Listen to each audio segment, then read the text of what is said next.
Hello, welcome to another episode of Finding the Roots. I'm Elias, and tonight I'm going to be talking about divination with cards. Playing cards, not tarot cards. That'll be a later video. Um, this is a good way to connect to cards if you're not using oracle cards or tarot cards. Although I find that the way things are laid out and the way it's structured, it's very similar to the tarot. Basically, there are four suits, each suit dealing with different matters.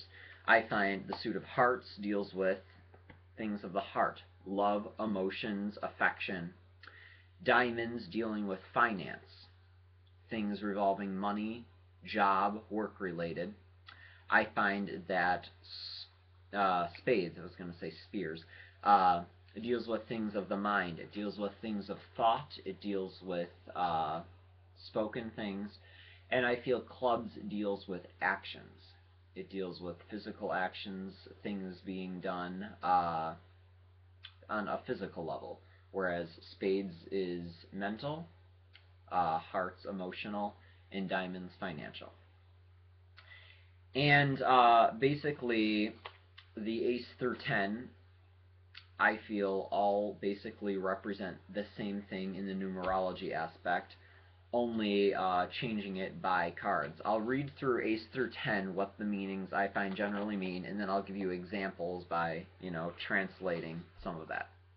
I find aces represents new beginnings, something new is starting, whereas twos represent contrast, differences between things. Threes, the bases and roots of the matter, the fundamental nature of things.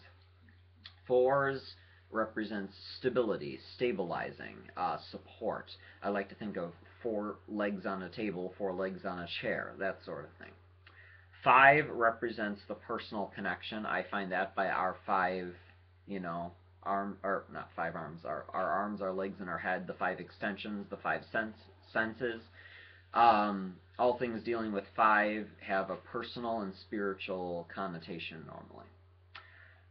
Sixes represent changes and decisions.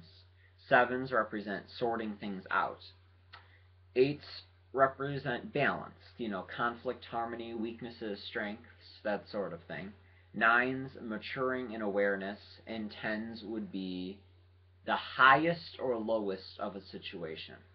Based on how the rest of the reading is going about, based on the emotion of things, if things overall appear, happy and cheerful, then that'll mean the highest there is of that. If things seem low, it's the lowest there is of that.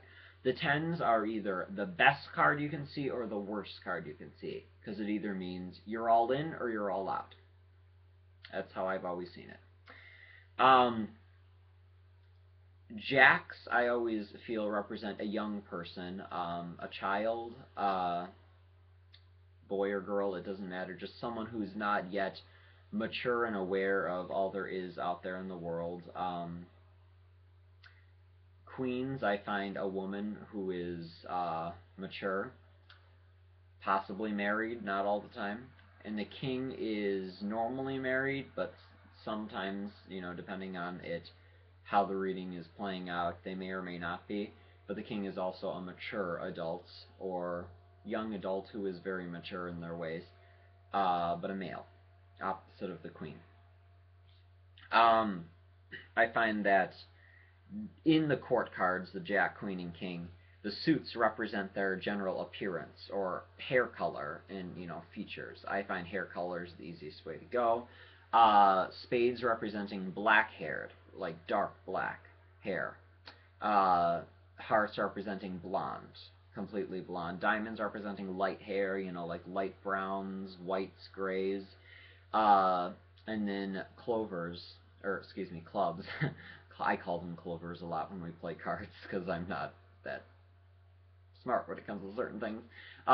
Clubs dealing with, darker hair, not necessarily black hair, but like, dark brown, dark red, things like that. And, seeing how the main, structure of the cards has been set up, I can kind of add things together that way. The Queen of Hearts being a woman who has blonde hair, who is mature, and who basically has a good head on her shoulders. Uh, Despite the common thing of off with your head by the Queen of Hearts. Six of Spades. You know, the six dealing with changes, decisions, and that sort of thing, and this dealing with physical actions. Because, did I say spades? Because this is clubs. Um, I knew what it was in my mind, I just said it wrong. This dealing with it's a good time to change your physical reactions to things, change the way you act around people, and the way you show yourself. Let's see. Jack of Spades, a young person who has black hair, very, very dark hair, someone who's not completely mature yet. In fact, these two cards together might actually say there is a young black-haired person, boy or girl, very young and immature, who needs to change the way they're doing things in their life because they're giving off the wrong example about how they live, and they're making other people go quick to judgment on them. Seven of Diamonds. Seven's dealing with sorting things out. Financial diamonds, it's time to sort out things in finance, not spend so much, look at things from a different viewpoint and make sure things are all sorted out properly. Five of Spades. Yeah, spades. Five dealing with personal matters. Spades dealing with the mind. It's a good time to reflect in, look inside of the mind and see what's going on. Make sure that you're being true to yourself and showing yourself to your fullest. I'm getting all these court cards. Want to take a guess at what this one is? Black-haired female, possibly married, someone who's very mature and has their way about things. In fact, these cards could go together. Someone who needs to work on their issues of the mind and settle them out. Three dealing with the basis and the root of the matter. This one is a little more difficult. I've always found threes are a little more difficult on certain levels.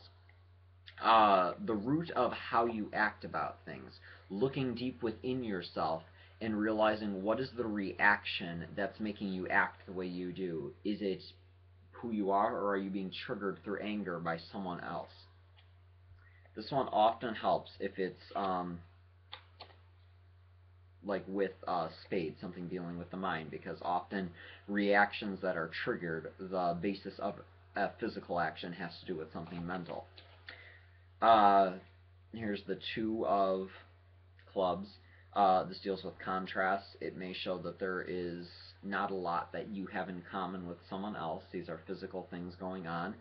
And you may not have a lot going on together, basically. You know, you can get more into it as you go along.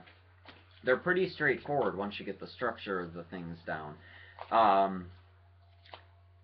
don't use jokers in this, however. I'm checking to make sure that none are in here. Oh, there is. Ooh, I wonder what I would have done if one of them came up. Some people do use jokers. For me, if a joker did show up in a reading and I forgot to take it out, I would use it in a similar way as the blank rune. Use it as the unknowable. What do you think you should do? This is something that can be handled by you. If you look deep enough, almost everyone really knows the answer themselves. They just need a little guidance in the right direction. Well, if you have any further questions regarding divination with playing cards, feel free to ask. You can find a lot of the information on YouTube videos. I found a lot of it through that way. But this is the one I feel that works the best for me. Thank you for watching, and blessed be.